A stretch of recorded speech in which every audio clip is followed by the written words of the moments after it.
My presentation today is about microorganism survival on textiles in the healthcare environment, particularly the domestic laundering of healthcare uniforms and the survival of C. difficile spores on bed sheets that are industrially laundered. Domestically laundered uniforms, although the Department of Health's policy for washing at 60 degrees with detergent is adequate to decontaminate healthcare uniforms, many nurses are washing below this temperature, and this leads to the survival of microorganisms in the wash and the transfer to other sterile items in the wash as well. So currently, as I'm sure many of you know, the policy for domestic laundering of healthcare uniforms is a wash of 10 minutes at 60 degrees C, and they're washing at lower temperatures. They've said up to 30. You need to use detergent, and it eliminates most other microorganisms. So I think the key word in there is most. The other key things in the policy that I've pulled out that are most probably relevant to what we're talking about today is travelling in the uniform and whether that is covered up, and also visible soiling. The policy currently says that there isn't an infection risk, but it's disconcerting for people if they see a soiled uniform when nurses are out and about. So, as I said, washing at 30 will remove most gram-positive microorganisms. So we're talking about the staphylococcuses, the entococcuses, those types of microorganisms. And a 10-minute wash at 60 will remove almost all of those microorganisms, and only a 1% of Clostridium difficile spores will remain. So that's what the current policy is saying. The evidence for this Department of Health policy is based on 2 literature reviews and some practical work at UCLH. The Department of Health policy says that we should wash at 60 for 10 minutes, however 30 with detergent will remove most microorganisms. But what we looked at was the 4 hospitals, what policies were actually being given to the nurses. Because nurses sometimes switch from different trusts. And so was that a universal sort of information we were getting across the trust? And as you can see from this slide, it did vary. So when we're looking at laundering temperature here, some hospitals were saying 65 to 71. I'm a stakeholder in the EU revision of washing machines, and they're actually looking at getting rid of some of those high temperature washes. So this would maybe cause a problem. And some say a minimum of 50, which is below the recommended temperature. Detergent type. 3 of the hospitals said no requirement. However, we know that detergent is key in that low temperature washing. I think it's unlikely that someone's going to do their washing without detergent. I mean, on the whole, most of us, especially us mothers, put lots of detergent in, but the policies that were being handed out weren't defining that they had to. Frequency of change, no requirement. That's slightly worrying, I thought. When really we should be changing after every shift. And wash load of domestic machine, no requirement. So uniforms wash separately. But if you were to follow something like this one, you could be washing it at 50 with no detergent and with hospital 4 with other items, which to me is flagging up a little bit of an issue. Okay, it's up to the individual trust to interpret those Department of Health standards. So what do we find then? Here, this was the responses, so 265 responses to the temperatures that we were washing at. Obviously, when you're filling the questionnaire and you know what you should be doing and what you're actually doing, so there may be some skewed data in there, but overall, people were washing at either 60 or 40. So those that were washing at 60, absolutely fine. Those washing at 40, we were moving into that category of removing most microorganisms. A few people hand washed, which was a little bit concerning, and some people were going at as low as 30. I should mention here that if a nurse is working on infectious disease wards and your uniform becomes heavily soiled, and recognise that that would be taken off immediately, or should be taken off immediately, and go through industrial laundering. So, items which uniforms are most commonly laundered with. Laundered alone was quite high, but around 40% that were washing their uniforms with other items of clothing. And my thing is, if you've got children, are you washing them with their vests and their socks, etc.? And are this group then washing at 30 or hand washing those items? So it was interesting to see, but again, no statistical difference between the infectious disease wards and those that weren't. So from this then, we took this evidence. Some of the other things that come up were people were only changing after every other shift, so only washing the uniforms every other shift. And also that nurses were only issued the uniforms on average every 18 months and weren't issued enough uniforms to cover the amount of shifts they were doing. Those were some of the responses that we were getting. What we did from this, we now had the knowledge of what practice we thought was occurring, and we then took it back into the laboratory and started to do the science around it.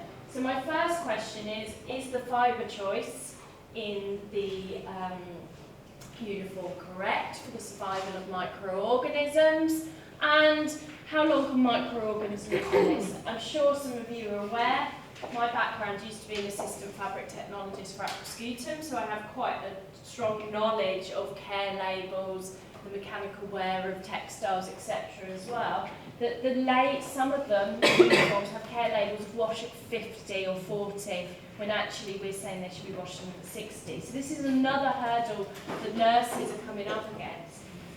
So we started to look at just how the microorganisms are surviving on the fibres. We took it back to the fibres, and this really is quite what you'd expect. On cotton, where you get a higher sort of water absorbance, where you've got maybe more nutrients from as a natural fibre, you were seeing that the microorganisms, so this is up to 21 days, were able to, there was some decrease, but they were surviving. So we looked at E. coli and Staphylococcus aureus.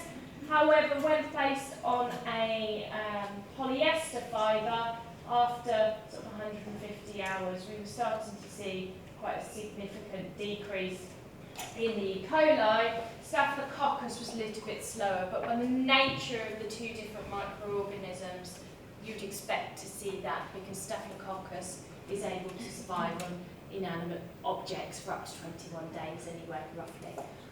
So that's the data just showed what we thought would be happening. However, if any of you in the room are nurses, you're not going to want a fully polyester uniform, not very comfortable. And so what we're really establishing here is that fibre choice and the construction of the uniform itself is also important in infection control.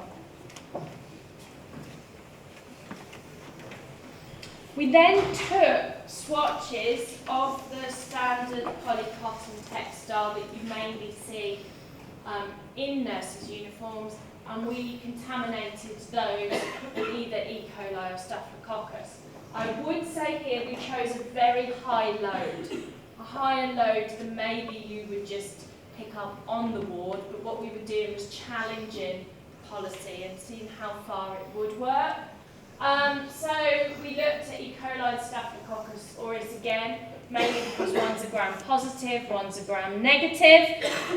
And what we did was washed it at 40 degrees Celsius with a biological detergent, because during the survey that was the most used detergent. So we were trying to mimic as closely as we could the practice of what we were seeing from the surveys. And here we have about a 4-log survival of the microorganisms. To put that into context though, because it is on a log scale, we are looking between a 99 and 99.9% reduction, but we are still having 10,000 cells left on the uniform. So it depends how you wish to look at it.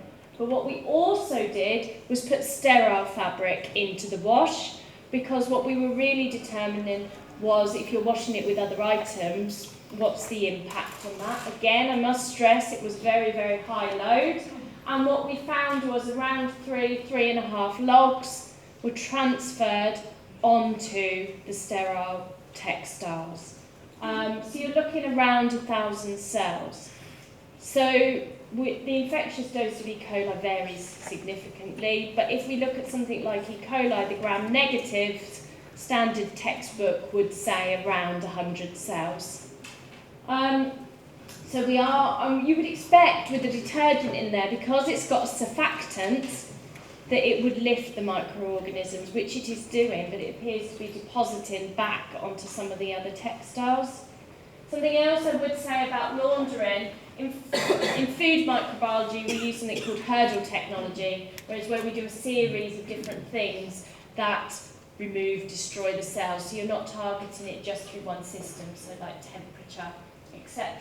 When we're looking at laundering, if you were to think of it in those microbiological terms, you have the agitation from the drum moving, you have the dilution factor, you have the detergent, and you have temperature. So really, what we tried to do was establish, and I'll show you some data in a moment, exactly which one of those hurdles was having the most impact on the removal of those microorganisms.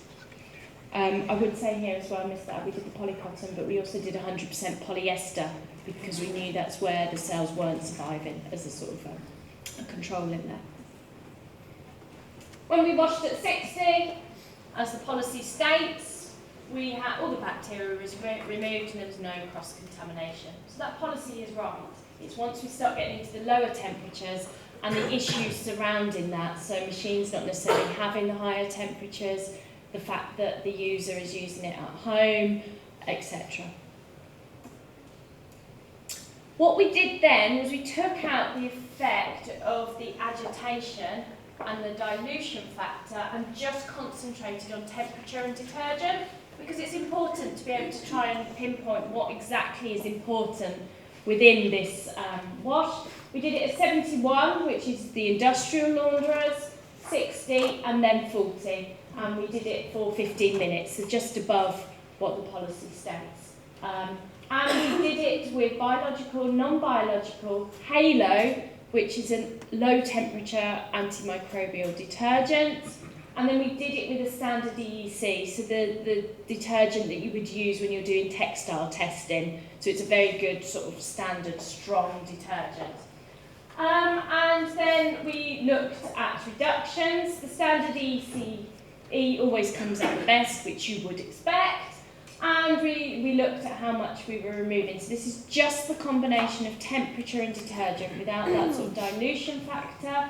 And here where I've circled, if we look at E. coli, we're seeing still quite high numbers, particularly at 40 being left, and we're just looking at that detergent temperature combination. And S. aureus is a bit better, as you'd expect, a bit more susceptible to the detergents. But again, we're still seeing numbers here that are relatively high when you're using it at 40. So by having the combination of detergent and higher temperature, you're having much higher impact on the removal of the microorganisms from the textile. As I said, we wanted to remove the dilution factor and the agitation, because that does add to it, but we wanted to know what was happening at a lower, sort of a lesser agitation. So obviously temperature versus detergent, it isn't. It's about the combination and making sure that's correct.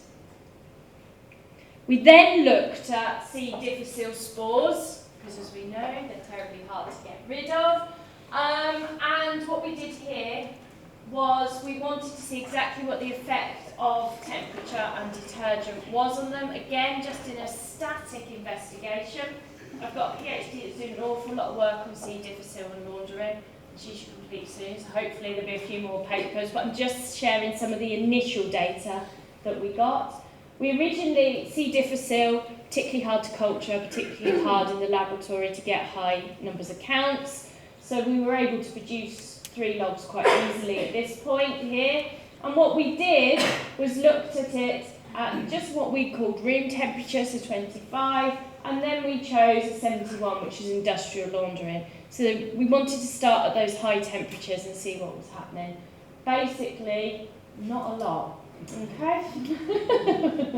So even at 71 degrees with detergent, we're getting less than a log reduction. We then increased the spore counts to 90, because we thought 90 was working exceptionally well, but we'd got to our limit of detection, so we needed to increase that log count, hence why we started with high logs on the other experiments. We got it up to 6, and what you're seeing here is at 90, so once you take it up to 90 with a detergent, which is not possible to achieve at home, we're starting to see significant reduction in those spores.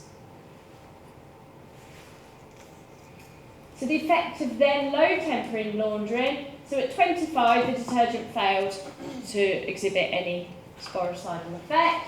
At 71 there was less than a 1 log reduction over 20 minutes, and then which would leave you with a 2.5 log viable count of spores. And as we know, roughly you can get infected from 6 to 10 spores in the right conditions. So washing at low temperature for C. difficile spores, we have moved this up and done the wash test. I haven't got that data here to test with you. We've done it with clinical isolates. We've looked at the hydrophobicity of these spores, how they attach, are removed, etc. But low temperature washing for C. difficile spores is not effective. So what am I really saying to you today then? From our survey of practice and sort of this in vitro data that we've done, we did test on high loads, and it does get rid of most organisms at 40. However, what is left is still there. So is that a risk? We have the above the elbow policy because it was deemed a risk, textiles down to the cuff. So that's a question there. In these investigations I've shown you, we only use type strains, so we only use the standard strains.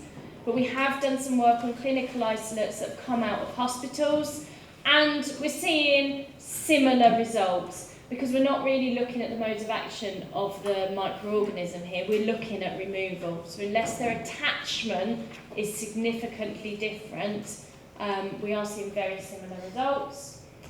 Something we haven't looked at and would have an impact is drying practices. But this varies so significantly when we were looking at the surveys between seasons. Was it the summer? Is it on the line? Between tumble drying? Between sticking it on the radiator? You know, there was so many different options. We weren't really able to standardise. So what we have done is concentrated on the physical wash. But drying would have some effect on the reduction of the microorganisms. But the difference in practice would make that vary greatly. And as I said, I think textiles, we're aware, are a carrier for microorganisms. And as I've shown here, the high temperature washes work. The lower temperature washes, although they reduce most microorganisms, what is the risk? Has that been established? And I think the key thing is putting in practice, or a practice, or some intervention that will alleviate that potential risk there. So what's a safe laundering procedure? In my opinion, from what we've done and from what we understand, a nurse's uniform should be changed after every shift. Uniforms should be washed immediately. I don't mean the second you walk through the door, but if you're going to leave them in a laundry basket for 48, 72 hours, we know the microorganisms are still there and that they could cross onto other surfaces. So maybe just store them separately or wash them within a 24-hour period of time. They store them separately. The storage, when you get home and throw it on the laundry basket, is just as big a problem as as they're not washing them, so that there needs to be some containment there. Definitely wash clothes separately, other clothes separately. And from the data we've collected, washing at 60 at 10 is the safe option. Whether that is realistic within a normal working pattern, environment, etc., is another question, I think, really. Something that maybe needs to be explored a little bit more. But establishing a risk, or the potential risk, is also something that needs to be established.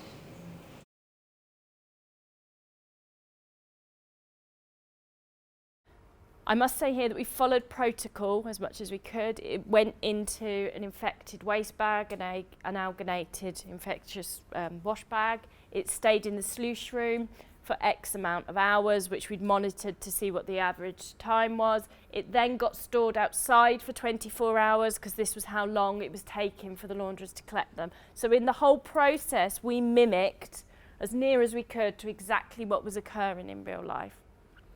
We washed them through the industrial laundress. I don't know how many have actually been into an industrial laundress, and it's quite an impressive process, but at the same, there is millions of sheets going through, and we needed to locate our one sheet. So we had put blue sheets in on the wards, in the C. difficile wards, so that we could catch them when they were coming out. Yes? What time of year was it? Because you said you put the laundry outside, and I know of an area that had an issue with laundry being stored out in the summer months. So. This was autumn time, but as you say, there would be a great variation. So ours is most probably hedging on the side of the better end of it. We got the sheets back, we sampled them. We'd only reduced the spore count by about 33%. Those spores were still on that sheet. Now, those sheets don't necessarily go back to the same hospital. They can be distributed anyway. The numbers are low. I'm not saying there's massive numbers left, but the infectious dose of C. difficile is quite complex, and so you actually only need a few spores. The argument is you can't sterilise a sheet, but they're there. It's an issue. So we did further experiments, and what we really showed was detergent was key in getting rid of these spores. So there's ongoing work in that area to look at whether we can remove the spores in that way. So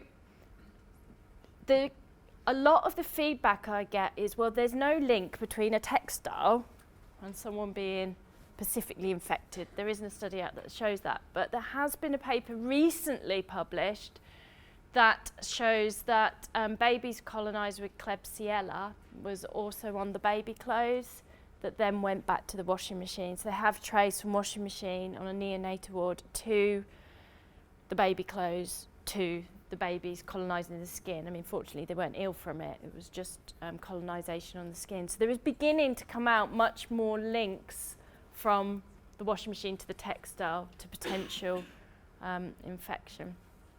We've just been commissioned by the Textile Services Association, which is the trade body for the industrial launderers, and it's being part funded by the European equivalent and the American equivalent to come up with a standardised test method for industrial launderers to be able to assess how clean their laundry is once it's gone through the processes.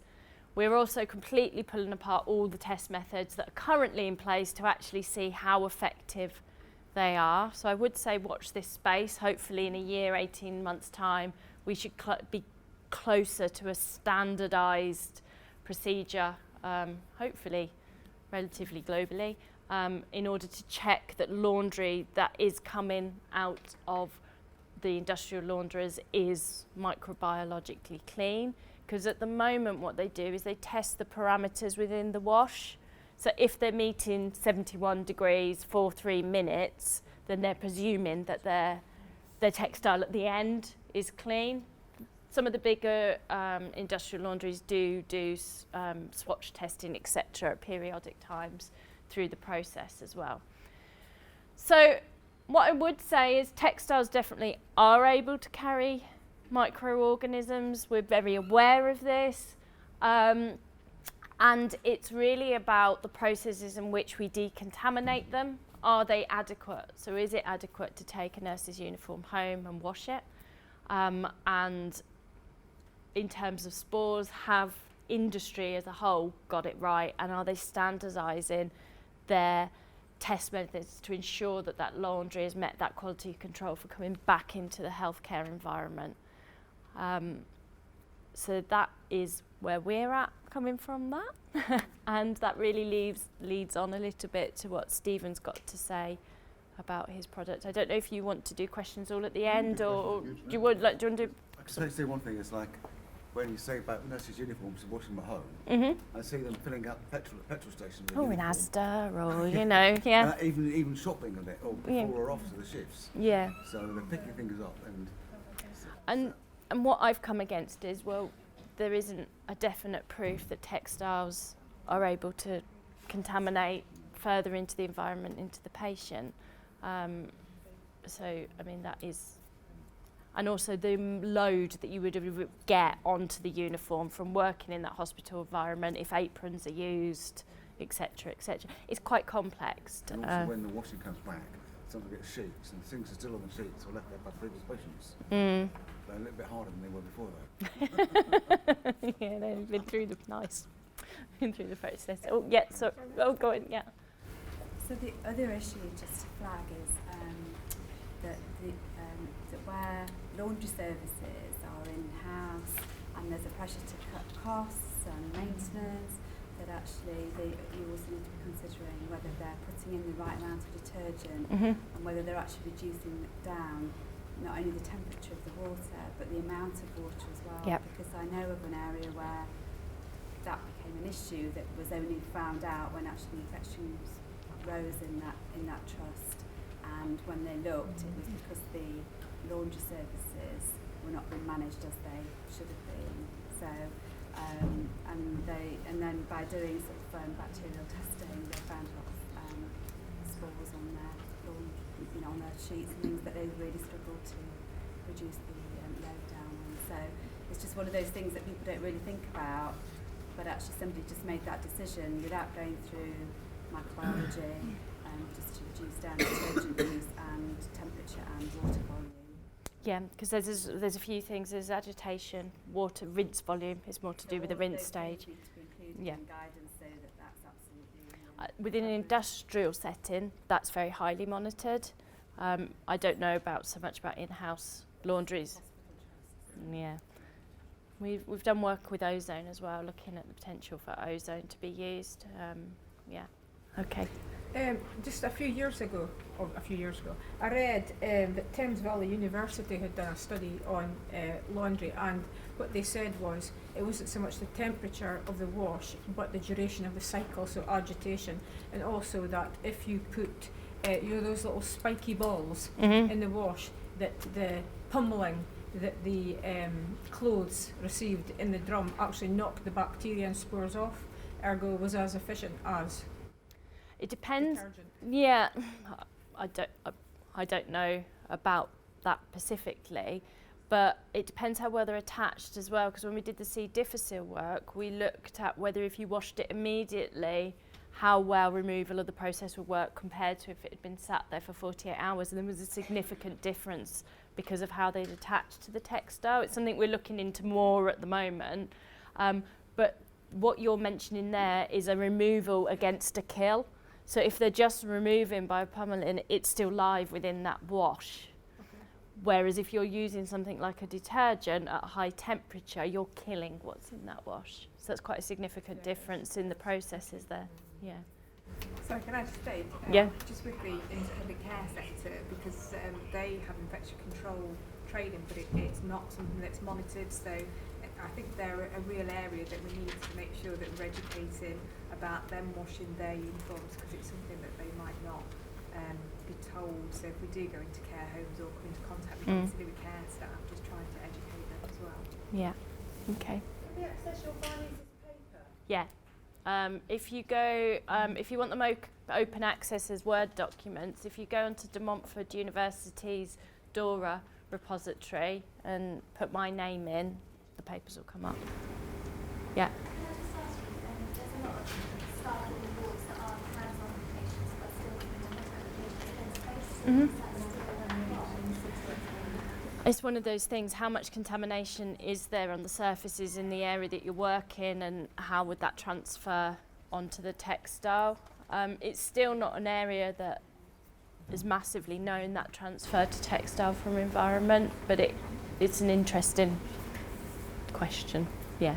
Potentially there's still a risk they could pick something up. It'd be very low levels. So what we've got to remember is when we did those wash tests, we started with a very high load in order that we could calculate the reduction. But that load would be higher than you'd most probably expect to pick up, not on the bed sheets, but when we did the uniform work. So there is an element of that there, how much you're actually picking up. And if there was only a few cells there, the 40-degree wash may have got rid of them. So there is a bit around that, yeah.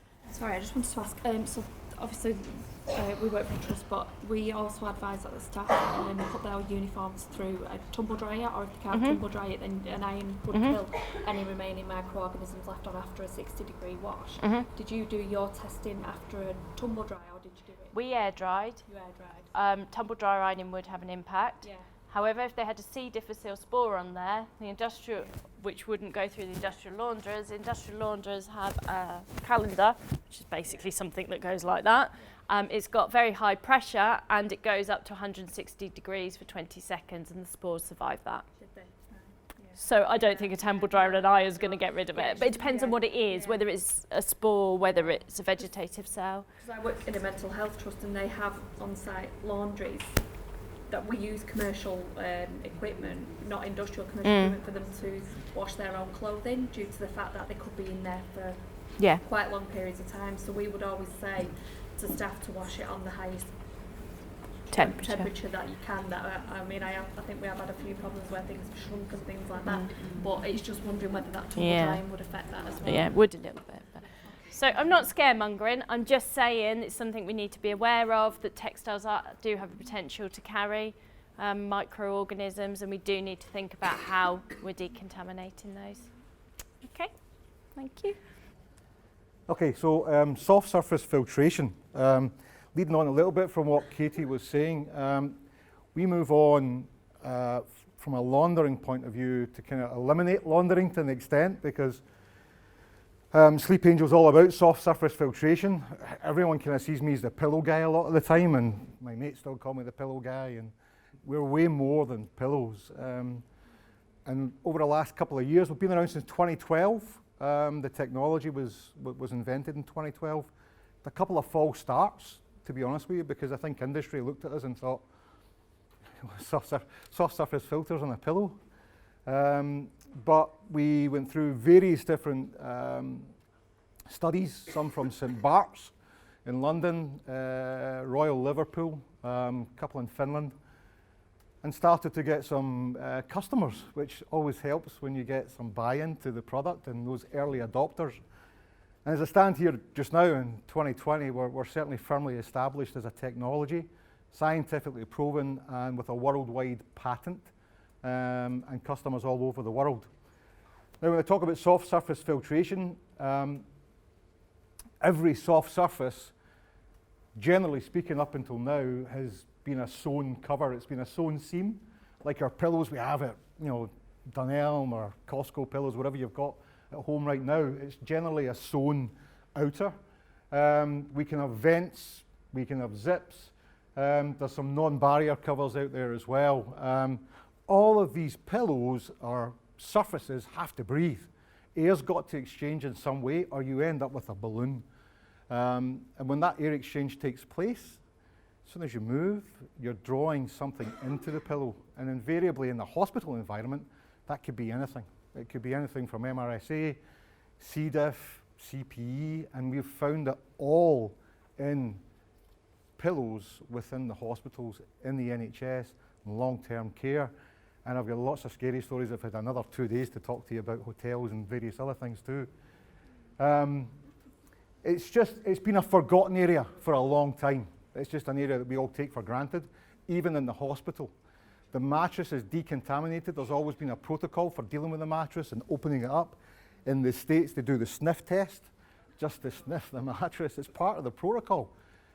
But they're looking to make sure that the mattress is clean inside. There's been no strike through and various things.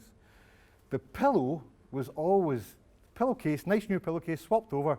and the existing pillow left in place unless it was a disposable process, which in the US is a big thing. They're always disposing of the pillow after the patient. These are some pillows that we have came across along the way within the NHS environment. And I'm sure you'll all have seen them before: stained pillows, split seams, with the filling exposed. It's pretty much the norm. And our invention really negates that, takes it away completely. It's called PneumaPure filter technology, and that is your soft surface filtration. The filter, this part here, which is the white part, anyone that saw me this morning or this afternoon, this is the white filtered area. All air exchanges via the filter. The entire product is heat sealed, so there's no seams, there's no stitching, and the air going out of here, in and out of here, sorry, is filtered at all times, right down to virus pore. So when we talk about allergy pillows, for instance, when we do our retail products, we have the genuine anti-allergy pillow. For anyone that's got any acute allergies, Sleep Angel is the only pillow that's heat sealed and filtered in the world. Stops any allergens, no dead skin, no dust mites, no anything. When it comes to the hospital, no pathogens inside, all scientifically tested. And under the studies we've done, generally speaking, we went into, say, St. Bart's, for example, a couple of hundred pillows for, say, 30 days, take their own pillows out of the hospital, take them for independent microbiology testing, and we've found all the bad guys, all the common bad guys and others inside those pillows which patients were sleeping on as they're recovering. Put Sleep Angel pillows in afterwards for the same period of time. Our pillows come back out for microbiology testing, perfectly clean, under the testing protocol that the other pillows were under as well. And all of that's in PDF form that I can share with anyone that wants to see it afterwards. The barrier component, a durable soft touch and high performance textile. The blue material is a PU. It's a fairly common material. It's similar to what you would get on your hospital mattress. Heat sealed seams, it's just a process of an end seal. So like I said, no stitching, and then there's a closure point at the top end there where it's completely sealed off, and then your air starts to exchange through the filter. And a breathable mechanical filter, which is also oleophobic as well, so there's no blood getting in, there's no fluids getting in. So you can use the products, whether it be a pillow or a positioner, in the harshest of environments, such as OR, for example. So the orthopedic OR, a little bit different because there's so much taping and joinery going on in there that all products get quite a bit of a battering in there. But generally speaking, we can be in just about every area of the hospital and not just on pillows. Again, for anyone from infection control, you'll recognize a number of these various different microorganisms which we are tested against. The list goes on. And again, I can provide you with any of the evidence around that testing. All of it done in Dublin, a place called AirMed, independent microbiology testing. Testing partners were AirMed, spelling mistake there. Centex Bell in Belgium and Microlab in Stockholm. Again, they're all recognized microbiology testing houses. And the product portfolio, if it's a soft surface, it needs to breathe. So if it's an area that you have a concern over, if we don't have the product already, we can make the product. We just seal it, put a filter in there, and away we go. And we've grown from the pillow to, we have a duvet, not really for the NHS because the sheets are still the standard for the NHS. Positioners, we're in all sorts of areas with positioners now, wheelchair cushions, OR pads. There was a nice test in Switzerland last year which showed a major manufacturer's pads to fail after 3 months, and they guarantee their OR pads for 3 years. And then our pads went in for the same period of time, perfectly clean after the same period of time. We had one failure actually out of 30, and that was a mechanical failure on a filter. Incubator pads, we've just came to that very, very recently with Glasgow neonatal transport, and we're now going into NICU as well, just to give the babies an extra level of protection on that pad they're lying on in the incubator. all using the same filtration technology. OR pads here, you can see the OR pad, this is from Switzerland last year, using the same filtration technology, and that's the incubator pad, which was under evaluation in Glasgow. Markets, like I said, we're in 40 different countries now. We're now manufacturing in the US.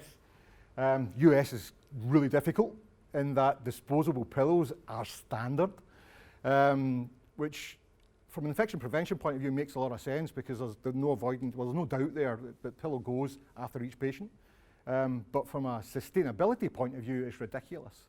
There's tons of waste going out of one single hospital in the US every single day. And it's foam and it's going to landfill. Our pillow, in the longest situation so far, has lasted, and again, some folk might have heard this morning, 3.5 years to nearly 4 years at Freeman Hospital in northeast England. That was the same pillows in place throughout that time. They were tested at the end for microbiology, or microbiology testing, and all tested clear. However, they were pretty flat. They lost a lot of loft because that's natural for any pillow. So they needed to go. There was no question over that. But from a cost comparison point of view, it's a more expensive pillow. There's no doubting that at all. But from an infection prevention point of view, it is the ultimate pillow in terms of stopping anything getting inside. Still have to treat it the same way on the outside. Wipes, Actichlor, whatever you have to use, you can use it to keep the pillow clean. But there's also no laundry costs either. So we knock out laundry. Pillowcases are still used, of course. Nice new pillowcase. Just the same as the nice new pillowcase you get in the hotel if you stayed in the hotel last night. But we never check inside that pillow. Next time you're in the hotel, take a pillowcase off. Take a pillowcase off. There's one image I wanted to show you, but I didn't put up, but I got caught out with it last year, and I stained that size in the pillow, and it was in the Radisson. It was a decent enough hotel. And I thought, oh wow, for all I talk about it, it happened to me. Wipe down pillows. Wipe down pillows are used quite a bit, and we go into some customers now and they'll say, oh, we're okay, we've got wipe down pillows. This test was done in the US, and it's really interesting because this is the fabric on the outside of a wipe down pillow. Now what you're seeing here are those tiny little kind of specks are actually little breathe holes. They're in the fabric. It's natural for the fabric. Remember what I said, if you didn't have an air exchange, you have a balloon. You have to have air going in and out. So even a wipe down pillow that you think might be great because you can wipe it down, it's still breathing in. It's still taking pathogens in. And this is under the microscope the size of a hole. And this was a dunk test. So it was just dumped into a tank of water, and immediately you see all the holes pop up. And that's on a wipe down pillow. So if you think that your policy is fine because you have a wipe down pillow, it's better, yes. But the inside of that pillow, if I came into any hospital right now, took them out, microbiology testing, you'd find MRSA, C. diff, and everything else inside that pillow, guaranteed every time. It's just because the pillow's got to breathe it in. People are lying on pillows. I drool when I sleep, just one of my things. Where does it go? It's in the pillow. It's in the pillow. I'm not trying to scare you, but it's just one of those things that even 3 or 4 years ago when I met these guys, I never knew about this technology. But I have a Sleep Angel mattress now, and my wife and I have Sleep Angel pillows, and my kids do as well. If you take all of those stitch holes on a pillow, or all of the holes you see on that wipe down pillow, right? You put them all together, you'll get this size of hole. So if I gave you, say, maybe something just a bit bigger than a tennis ball right now and said, if I put that in the middle of your pillow and put that hole in every single pillow, you wouldn't want to use it. You wouldn't use it in the hospital at all. But the cumulative size of all those holes put together is that size in the middle of a pillow.